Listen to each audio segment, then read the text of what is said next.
à tous et bonsoir à toutes. Bienvenue dans cette 4e édition de l'Info en question. C'est la foule ce soir. Je suis ravie d'accueillir deux invités. Christophe Brana du Brésil, maître Jean-Pierre Joseph, avocat, qui va venir nous parler de certains aspects juridiques.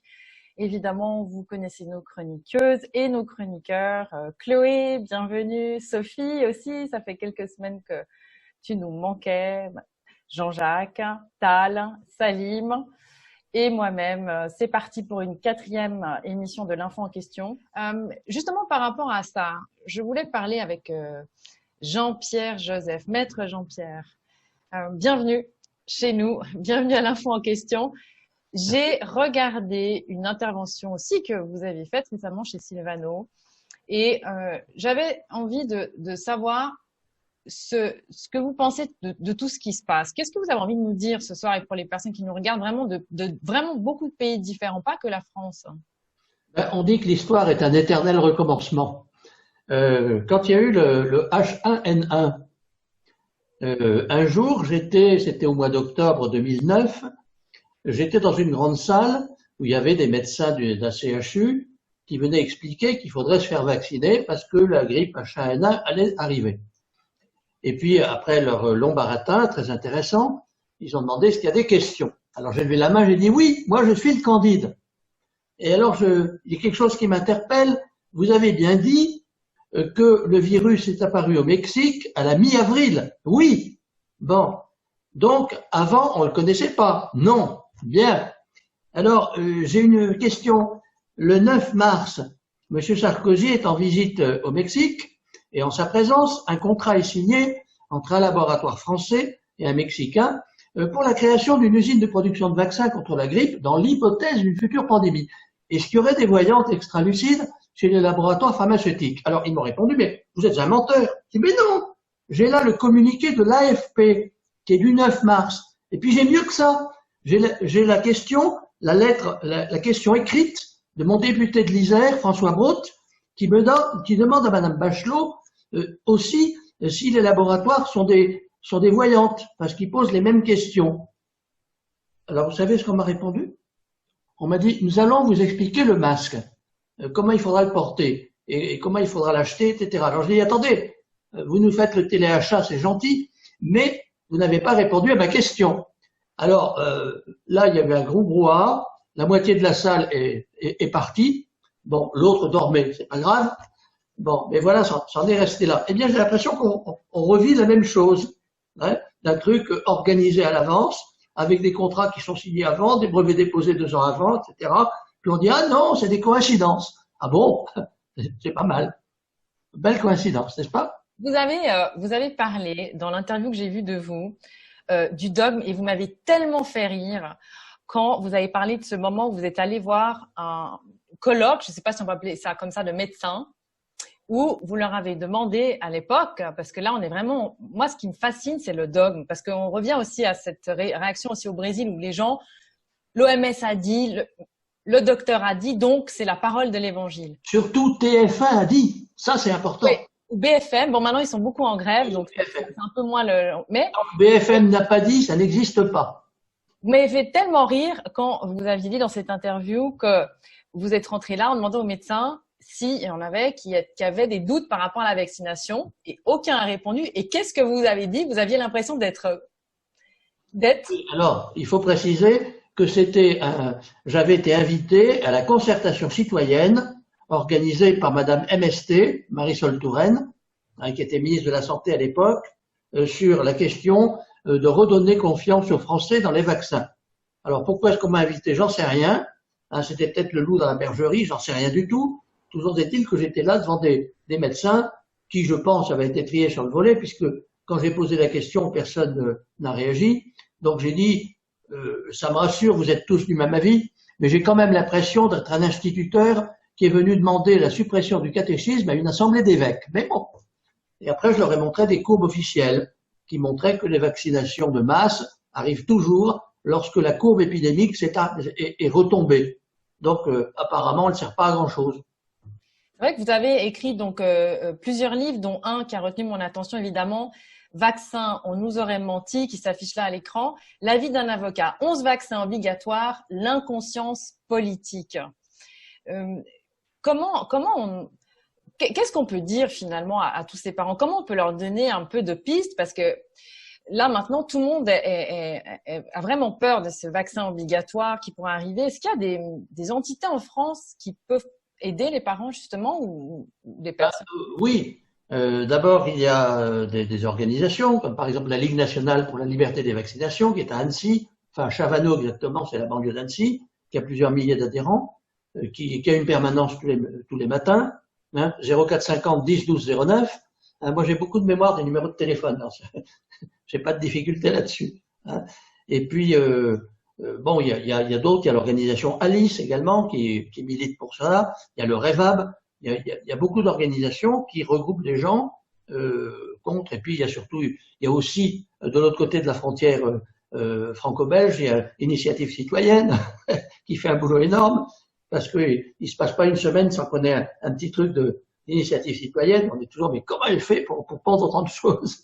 Voilà. Donc alors ce qu'il faut dire aux gens, c'est que il y a des infos qui sont la logique et du bon sens qu'on nous cache.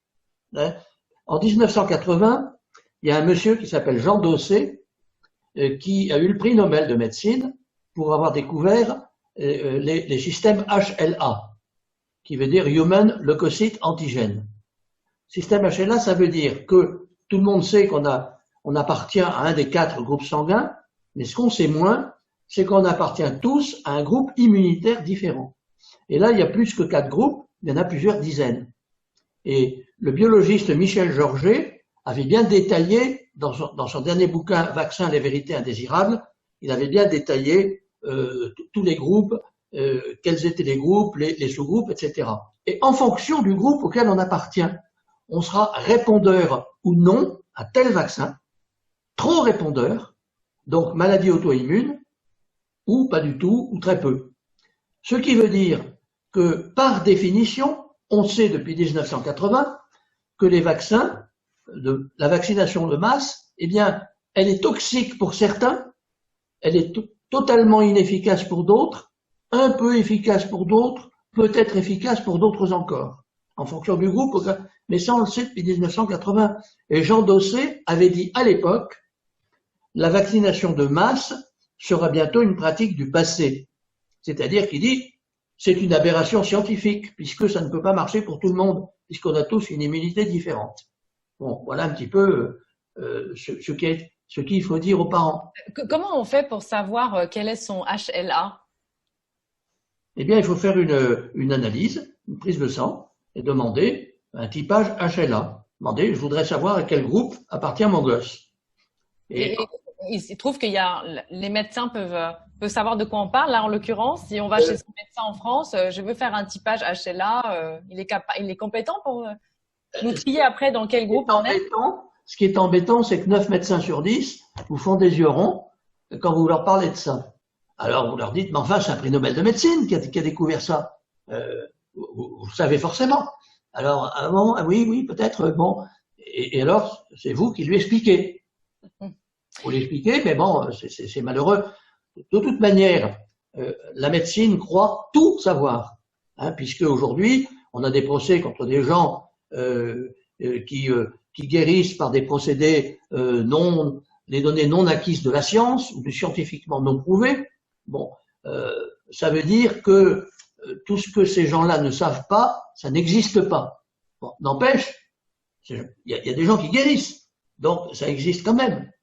Donc, ce qu'il faut, c'est que dire à ces grands messieurs, vous ne savez pas tout, et tout ne dépend pas forcément de la médecine. Moi, j'ai assisté personnellement à des guérisons scientifiquement impossibles. J'ai assisté, enfin, j'ai même un peu participé, je dois dire, un gamin qui était dans le coma profond, dont on avait dit, il n'a plus aucune chance. C'était le professeur chef de service qui l'avait dit. Il passera pas le week-end. Bon. Et quand il a commencé à se réveiller, ah oui, mais ce sera un légume. Et quand il a commencé à montrer des signes et commencé à écrire, sans voir ou sans parler, tout le monde était bien embêté. Et ce qu'on faisait, c'était simplement lui faire de l'énergie tirée des arts martiaux. Bon, officiellement, ça n'existe pas. Mais n'empêche que le gosse, un an après, il allait à l'école. Bon, ben, ça n'existe pas, c'est une coïncidence. Voilà. C'est cette mauvaise foi que je rencontre partout qu'il faut combattre et qu'il faut expliquer aux parents. Hein. D'autre part, les vaccins, c'est bien beau, mais si moi on me disait il est obligatoire de prendre un verre de Bourgogne parce que ça vous vaccine contre la diphtérie. Bah, je dis, bah, ça marche ou ça marche pas, je m'en fous. Mais c'est pas désagréable, ça n'aura pas tellement d'effets secondaires sur moi. Bon. Mais si on me dit, c'est une saloperie où il y a de l'aluminium, du mercure, des éthers de glycol, des trucs comme ça, je dis, hey, du calme, du calme. Hein. Alors là, on va regarder un peu de plus près ce qu'il y a dedans. Hein. Et là, c'est là que le débat devient intéressant. Oui, effectivement, il y a beaucoup de choses à dire hein, sur tout ce qu'il peut y avoir dans les vaccins. C'est une vraie cuisine. On publiera aussi en lien de cette vidéo la liste du CDC, Center for Disease Control, qui est notre liste qui revient à chaque fois, puisque ça sert à rien de la changer. Elle est là, il y a tout ce qu'il faut, tout ce qu'il y a dedans. Et c'est vrai que la plupart des parents ne savent pas. Ils peuvent pas savoir, ils peuvent pas deviner puisque leurs médecins leur disent pas. Comment faire face à cet énorme problème à venir pour beaucoup de parents, Maître Joseph? Je vous pose la question parce qu'apparemment, il y a une jurisprudence. Le Conseil d'État en France a interdit aux maires d'imposer le port du masque. Donc, interdit d'imposer le port du masque obligatoire en période d'urgence sanitaire. Est-ce que vous pourriez peut-être répondre à ces parents-là par rapport à ça? Oui, alors, d'abord parce que quand on est dans la peur, il n'y a plus de logique. Vous avez beau dire des choses, expliquer, etc. Les gens qui ont peur, ils ont peur. Hein. Alors, il faut peut-être dédramatiser les situations, faire de l'humour et montrer qu'on est tous manipulés. Hein. Il y a un dessin qui me paraît très intéressant, hein, qui est celui-là. Alors, je ne sais pas s'il apparaît bien à l'écran. Regardez bien. Est-ce que vous le voyez bien? Oui, oui, on l'avait vu sur les réseaux. En tout cas, c'est un dessin qui m'est pas étranger. Voilà. Quand on vous traite de complotiste, vous dites, bah oui, regardez ce dessin et vous comprendrez tout de suite. Le problème, il est là. J'ai mis une chanson sur YouTube il y a quelque temps qui s'appelle Elle va mourir la Liberta, hein, sur un air d'Aznavour. Et vous verrez, c'est pas triste. Et il faut réagir par de l'humour, en se moquant vous-même de ceux qui se moquent de vous, en disant mais vous êtes des moutons, vous êtes des trouillards, vous êtes des lavettes. Vous leur dites ça, alors comment quoi? Ben, ils vont piquer la mouche et on va leur dire mais le virus de toute façon, il passe au travers de ce masque, alors ça sert à quoi? Alors ils vont vous poser comment? Mais à la télé ils ont dit qu'il passait pas. Ben si, il passe mon vieux. Hey, regarde la taille du virus, regarde forcément. Donc si virus il y a, il passe au travers et t'en prends plein la gueule. Et en plus, quand tu respires, tu chauffes. Hein, tu respires bien de l'air humide et tu l'entretiens et il se développe là. Bon. Et puis ensuite, on leur dit, ben, vous savez, le virus, on dit on est en guerre contre un virus.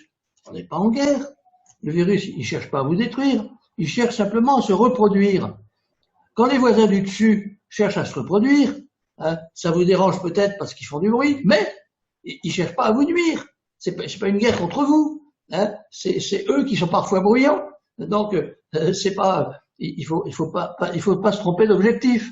Hein. Donc le virus, c'est pareil, il veut se reproduire, c'est tout. Et sur le masque, il se reproduit tout à fait bien comme il faut. Donc c'est un peu comme ça qu'il faut prendre les choses, à mon avis. Je me demande juste comment un enfant de 14 ans peut arriver à avoir ce recul. C'est surtout dans le cadre des enfants, parce que c'est pas évident hein, d'apprendre à son ado d'avoir du recul. Je sais pas si les profs comme ça peuvent ridiculiser un enfant comme ça. Oui, moi j'ai quelqu'un de mon entourage qui avait 13-14 ans, même moins que ça, parce qu'elle était au collège, une gamine au collège, et qui, à sa prof de sciences nat, qu'on appelle maintenant SVT, je crois, sur l'histoire des vaccinations, elle lève la main, elle dit, Madame, le vaccin contre le tétanos, il peut pas marcher. Et pourquoi? Mais comment ça il peut pas marcher? Ben oui, parce que le vaccin, il va dans le sang. La toxine tétanique, elle suit le système nerveux. ce sont deux circuits parallèles qui ne se rencontrent jamais. La prof de sciences, elle l'a regardé. Bon, on parlera ça une autre fois. Et elle l'a jamais plus interrogé. Une père royale. C'est une merdeuse qui était au collège, qui était en 4e, en 3e. Bon, des fois, les gamins peuvent un peu étonner les profs. Donc, il faut réagir un peu avec humour sans se démonter, puisque vous savez que vous avez la justesse des opinions. C'est vous qui êtes dans la vérité. C'est les autres qui sont des imbéciles ou des empoisonneurs s'ils vous forcent. Donc c'est un peu ça le message qu'il faut leur faire passer. Oui, on va continuer à leur faire passer ce message. Il faut qu'on répète et qu'on répète. Jean-Jacques, tu voulais préciser une chose? Oui, je voulais profiter de la présence de Jean-Pierre Joseph pour lui poser une question et qui est valable pour tous les pays. C'est parce que je trouve qu'il y a quelque chose de très pervers dans cette situation, c'est que les États eux-mêmes, les pays, recommandent parfois le port du masque, mais ne l'imposent pas. Mais lorsqu'on arrive dans un commerce, ou lorsqu'on arrive dans une école, ou lorsqu'on arrive dans un salon de coiffure ou quoi que ce soit, ce commerce, parce qu'il a reçu des directives du ministère de la Santé, des choses comme ça, lui est obligé d'imposer le port du masque, par exemple, ou le lavage des mains avant d'entrer dans le magasin, parce que sinon, eux, subissent ou en tout cas ont la menace d'amende ou même de fermeture de leur établissement. Hein, c'est la raison pour laquelle vous me verrez pas avec les cheveux coupés dans longtemps, parce que je viens d'annuler mon rendez-vous chez ma coiffeuse parce qu'on m'impose le port du masque, alors que le gouvernement québécois le recommande, mais ne l'impose pas. Alors, comment est-ce qu'on fait dans cet imbroglio juridique? C'est la même chose qu'avec les vaccins qui ne sont pas obligatoires, mais obligatoires pour rentrer dans une crèche, par exemple, pour les enfants. Donc, comment est-ce qu'on fait au niveau de la hiérarchie du droit? Et là, c'est une question qui s'adresse à un juriste, évidemment. Oui, alors là, c'est pas simple. Hein. Comme disait Georges Marchais, merci de l'avoir posé, mais auparavant, bon, et il répondait à côté. Bon, non, c'est vraiment pas simple. Hein. Parce qu'effectivement, quand il n'est pas obligatoire, mais simplement recommandé, alors là, c'est la discussion avec le gérant de l'établissement. Hein. Et ça, tout dépend de notre force de persuasion. Hein. Moi, même au palais de justice de Grenoble, il y a des vigiles qui me font observer, le masque, il faut le mettre sur le nez. Alors je dis, mais moi j'ai un nez antivirus, ne vous inquiétez pas. Alors ils me regardent, bon, ils savent que je suis un peu original, donc ils me foutent un peu la paix. Mais ils repassent, ils me regardent un peu de travers, ils ont peur, mais ils ont peur de l'attraper. C'est-à-dire, le problème, c'est que les gens sont dans la peur. Les directives, les machins, mais ils ont peur. Vous approchez d'eux, ils reculent. Ils croient vraiment qu'on va leur projeter des virus dessus et que demain, ils vont mourir. Alors, c'est contre ça. Contre ça, les gens sont très forts. Hein. Les gouvernements ont été très forts parce qu'ils ont réussi à terroriser une population avec des faux chiffres, etc. On a beau leur dire, hein, ça change rien. On a beau leur dire que, tiens, j'ai vu une statistique sur la grippe saisonnière qui, normalement, fait 15 000 morts en France tous les ans, elle en a fait que 75 cette année. C'est curieux quand même. Bon, j'ai même eu des gens que je connais, des familles que je connais, dans lesquelles les gens se sont suicidés. Eh ben, on a dit mort du Covid-19. Bon, il fallait grossir les chiffres. Bon, dans tous les pays, c'est la même chose. Donc, il faut faire croire qu'on va tous mourir de ça, donc il faut se vacciner. Bon, donc, c'est un combat qui n'est pas simple, mais il est intéressant parce que les gens doivent découvrir qu'on se fout de leur gueule et qu'il y a plein de contradictions dans ce qu'on leur raconte. Faut quand même pas oublier que Monsieur le ministre de la Santé, au début du mois de mars, nous expliquait, et là il avait raison, le masque ça sert à rien. Hein. Et puis, au contraire, il faut ouvrir les fenêtres, il faut aller au soleil, etc. Il avait raison à ce moment-là. 15 jours après, il dit le contraire. Et comme des veaux, personne n'a rien dit. On aurait dû tous sortir dans la rue, arrêtez de vous foutre de nous. Mais non, personne n'a rien dit. Ah oui, maintenant il faut mettre le masque. Bon, c'est vraiment, c'est un peu malheureux de voir que combien moutons nous sommes. C'est terrible.